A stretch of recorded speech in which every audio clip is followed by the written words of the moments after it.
Hi, my name is Anthony Bessie, and this is my CCR. Firstly, how does your product use or challenge conventions, and how does it represent social groups or issues? The main antagonist in our film, Tyler Dunkick, had anger issues, and it did not help that his friends were a bad influence on him. It was really a play on how people around you mold you into what they find acceptable, or in this case, entertaining. Thankfully, it only took him a school fight to realize it and change his ways. There are many people like Evelyn, but no one is silly enough to do something as cliche as sticky notes, which should be taken away from her is that people do care, you know? Secondly, how does your product engage with the audience, and how would it be distributed as a real media text? It was definitely the fight scene. During lunch, God forbid, a fight breaks out, it's like a horde of zombies rush around them with phones and shouting. We most certainly did a good job with simulating that ferociousness and savagery, as it's a great way to relate to what teenagers such as myself may be familiar with in a school environment. Also, there are lots of means of sharing content related to teens, such as social media.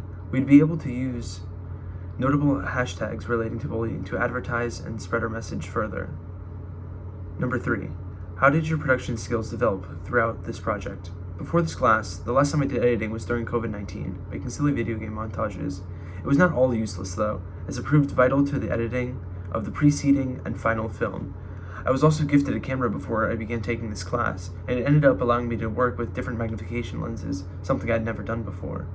Finally, there was so much cooperation and arrangements with actors for the school fight and other scenes, especially with William and Gaetano.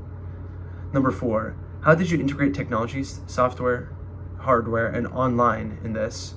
For hardware, we used my camera, borrowed microphones, and lenses for filming. We used phones and flashlights for unnatural lighting. For software, we used some audio recording apps with iPhone and Samsung, and the main editing was done on Adobe Premiere Pro.